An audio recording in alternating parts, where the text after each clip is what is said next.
ममता बनर्जी बंगाल में राजनीति का दूसरा नाम कहें तो शायद गलत नहीं होगा, लेकिन ममता बनर्जी का फाइनल टेस्ट अब इस बार के बंगाल चुनाव में होने जा रहा है।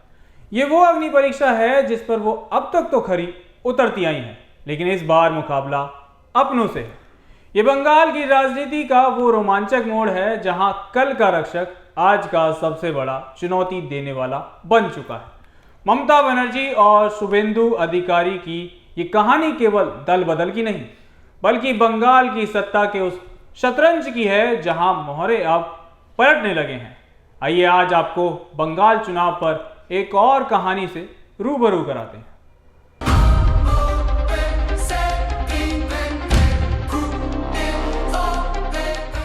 पश्चिम बंगाल की राजनीति में एक कहावत मशहूर है, जो नंदीग्राम जीतेगा वही बंगाल जीतेगा। कभी ममता बनर्जी के सबसे भरोसेमंद सेनापति रहे शुभेंदु अधिकारी ने 2021 में इसी नंदीग्राम में ममता को हराकर यह साबित कर दिया कि वो दीदी की रणनीति की हर नब्ज से वाकिफ है। आज स्थिति यह है कि ममता के लिए चुनौती दिल्ली की बीजेपी नहीं, बल्कि बंगाल की गलियों में उन्हीं के दाव को उन्हीं पर आजमाने वाले शुभेंदु अधिकारी हैं। एक दौर था जब ममता बनर्जी सड़कों पर वामपंथी लाल झंडे के खिलाफ आवाज बुलंद करती थी, तो शुभेंदु अधिकारी एक ढाल बनकर उनके साथ खड़े रहते थे। 2007 का नंदीग्राम आंदोलन हो या सिंगूर की लड़ाई, शुभेंदु टीएमसी के किले के वो सबसे मजबूत स्तंभ थे जिन्होंने जमीनी स्तर पर पार्टी को ताकत दी। लेकिन आज वही चाणक्य ममता के साम्राज्य को ढहाने के लिए चक्रव्यूह रच रहा है।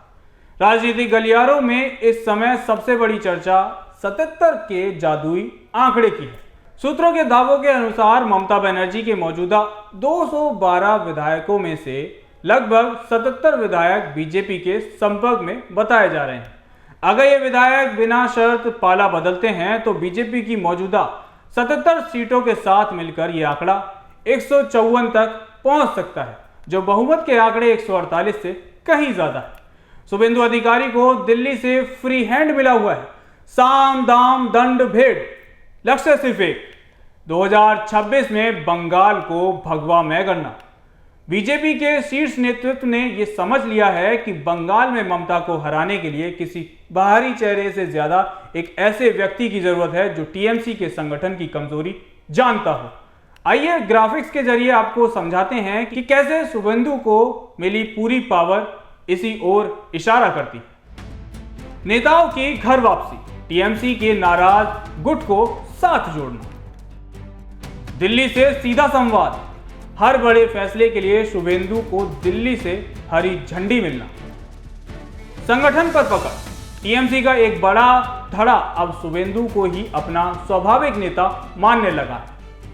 बंगाल का इतिहास गवाह है कि यहां सत्ता आसानी से नहीं बदलती, लेकिन जब बदलती है तो बड़े धमाके के साथ। अगर शुभेंदु अधिकारी टीएमसी के विधायकों को तोड़ने में सफल रहते हैं तो ये न केवल ममता बनर्जी की राजनीतिक करियर का सबसे कठिन चुनाव होगा, बल्कि बंगाल के दशकों पुराने ट्रेंड को भी बदल देगा। दीदी की ताकत उनका संगठन था और अब उसी संगठन के असली सूत्रधार रहे शुभेंदु अधिकारी उसे जड़ों से हिलाने में जुटे हैं। 2026 का चुनाव महज एक चुनाव नहीं, बल्कि दो ऐसी शख्सियतों की जंग है जो एक दूसरे की रग रग से वाकिफ है। फिलहाल ये तो तय नहीं है कि शह मात के इस खेल में कौन किसको पटक नहीं देगा, लेकिन बंगाल का सियासी पारा एकदम हाई है। और ऐसे में दिलचस्प बात यह है कि क्या ममता बनर्जी एक बार फिर से बंगाल फतेह कर पाएंगी, या फिर इस बार बंगाल में कुछ बड़ा खेला होने वाला है। आपको क्या लगता है, क्या ममता बनर्जी बंगाल में अपना रुतबा कायम रख पाएंगे, या फिर शुभेंदु अधिकारी बंगाल की सियासत में नई इबारत लिखेंगे? कमेंट में जवाब जरूर दीजिएगा।